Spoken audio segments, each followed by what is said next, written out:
Hey, listen, welcome to Finnish Thrash Metal time. This time we have another collection in the Thrashing Relics series, and this time it's Volume 4, featuring 3 more Finnish thrash metal bands. These are Ferox, Crematory and Necromancer, all from 1987 to 1990, having this undertitle known as Finnish Underground Thrash Metal, 1987-1990. So 3 bands and 15 tracks, all from that era almost 35 years ago.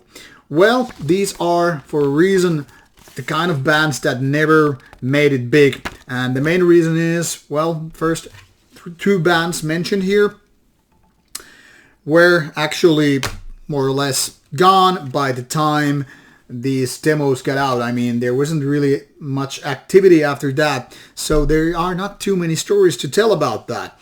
But they all of these 3 have quite a potential thrash metal, but only Necromancer, the oldest one of these 3, made it beyond. And they have been active here and there even in 2000s, while the other 2 were pretty much gone or after the demo phase.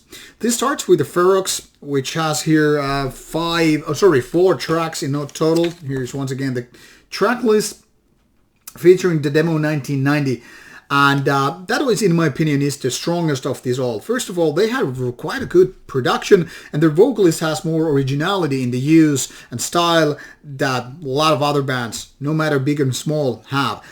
It's kind of a combination of violence and suicidal tendencies, but still something with a lot of different. The thing here is, the songs are not outright totally good, but they have a lot of promise, and I only wish the band could have kept it together and kept going.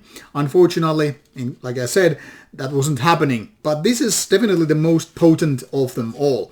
Crematory comes second with another 4 tracks, and it's one of those kind of a faceless thrash metal bands. I mean, there's a lot of potential, having the kind of a style right there and making the songs catchy, except the songs are not that catchy nor memorable. It's almost like they lack the style, but they have the power and energy.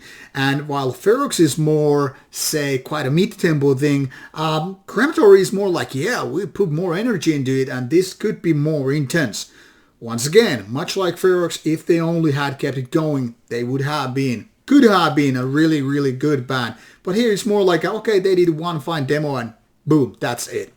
The last, and unfortunately the least on this compilation, is Necromancer from 1987. They have here 7 tracks in total. But the thing here is, they're more all over the place. Now, it's not really fair to compare these bands in the sense that, Necromancer is the oldest one, and here 3 years earlier than these other 2 bands, or 2 to 3 years, given that Crematory is from 1989.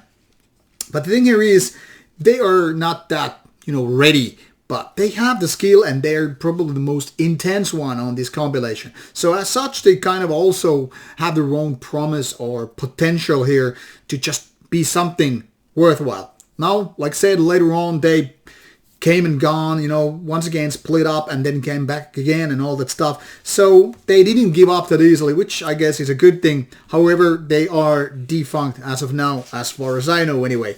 And now all of these 3 bands are interesting to listen to, and it's kind of cool to find about these bands which were not there when I was a teenager. I mean, I am not that old anyway. So getting back to these nowadays, it's kind of refreshing and all, but it also kind of is sad, because Finland proved with all these Thrashing Relics compilations that a lot of good bands existed, but just never made it big. So all of those promising bands never saw the sunlight of, albums and tours and becoming potentially big and all that stuff, but rather okay, we did this 1 or 2 demos, let's quit and change the bands or sell the instruments or whatever. But in case you want to have a glimpse into the world of thrash metal in the Finnish style, so many years ago, more than 30 years now, these are the compilations you should totally keep your eyes and ears peeled for. And if you don't like thrash metal, these are not going to change that mind or idea. in the first place. But they're definitely worth listening to if you have a soft spot for thrash metal to begin with. So there's that. Take a look or take it not. You will find links provided in the description box. See ya and take care.